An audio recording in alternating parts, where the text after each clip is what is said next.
அனைவருக்கும் வணக்கம். இப்போ வந்து டிஜிபே லைட் நீங்க கேஒய்சி கம்ப்ளீட் பண்ணிட்டீங்கன்னா, இந்த மாரி அப்ரூவ்ட்ன்னு வரும். ரிஜெக்ட்ன்னு வந்தா திரும்ப கேஒய்சி பண்ணணும். அப்ரூவ்ட்ன்னு வந்தா நீங்க ட்ரான்சாக்ஷன் ஸ்டார்ட் பண்ணிக்கலாம். இதில என்னென்ன ட்ரான்சாக்ஷன் பண்ணலாம்? மணி ட்ரான்ஸ்ஃபர் பண்ணலாம். ப்ளஸ்ஸு ஏஐபிஎஸ் செகண்ட் ஆப்ஷன் வந்து ஏஐபிஎஸ் நீங்க பண்ணலாம். தேர்ட் வந்து ஆதார் பே. ஃபோர்த் வந்து எம்ஏடிஎம். ஃபர்ஸ்ட்டு நீங்க ஏஐபிஎஸ்ல எப்படி பண்றதுன்னு இப்ப சொல்லிடுறேன். உங்க டிவைஸ் வந்து கனெக்ட் பண்ணிட்டு இதில் கிளிக் பண்ணிவிட்டு கனெக்ட் வைஸ் கொடுத்துட்டீங்க அப்படின்னா ஆட்டோமேட்டிக்காக லாகின் ஆகிடும். ஒரு நாளைக்கு ஒரு டைம் மட்டும் கைரேகை வச்சுக்கிற போதும். அதுக்கப்புறம் உங்கள் கைரேகை ஆட்டோமேட்டிக் ட்ரான்சாக்ஷன் பண்ணலாம். இதில் என்னென்ன பண்ணலாம்னா பேலன்ஸ் என்கொயரி பண்ணலாம், கேஷ் விட்ராவல் பண்ணலாம், மணி ஸ்டேட்மெண்ட் பண்ணலாம், கேஷ் டெபாசிட். நான் சொல்கிற வரைக்கும் இது பண்ணுங்க, சொல்கிறதுக்கு முடியும். சரிங்களா?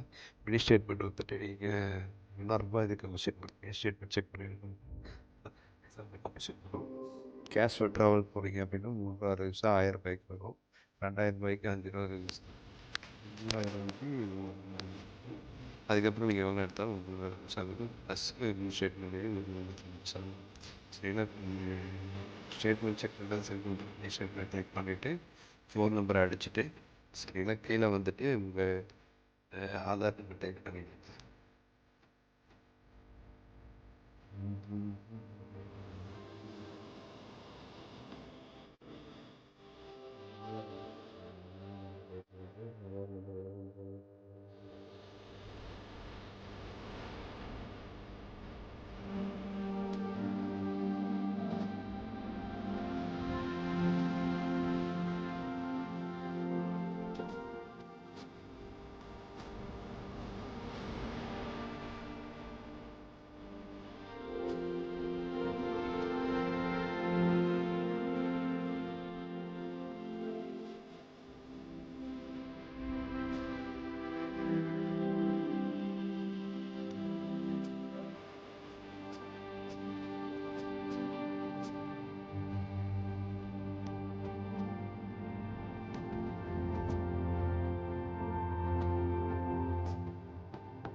இதே வேலை ட்ரான்ஸ்ஃபர் பண்ணிக்கிறதுக்கு வேலை வந்து முடிச்சு அப்படின்னா கேஷ் அவுட்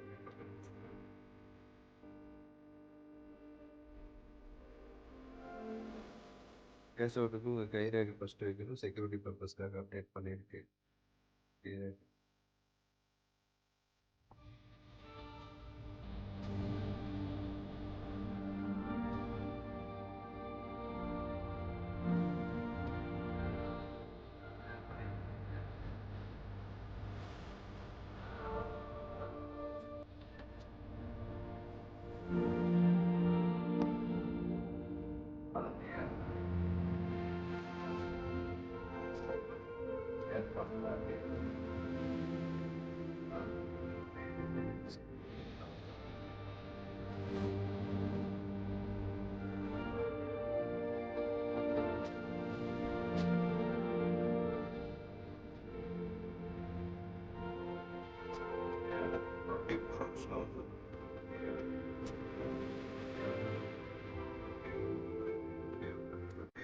கேஷ் அவுட்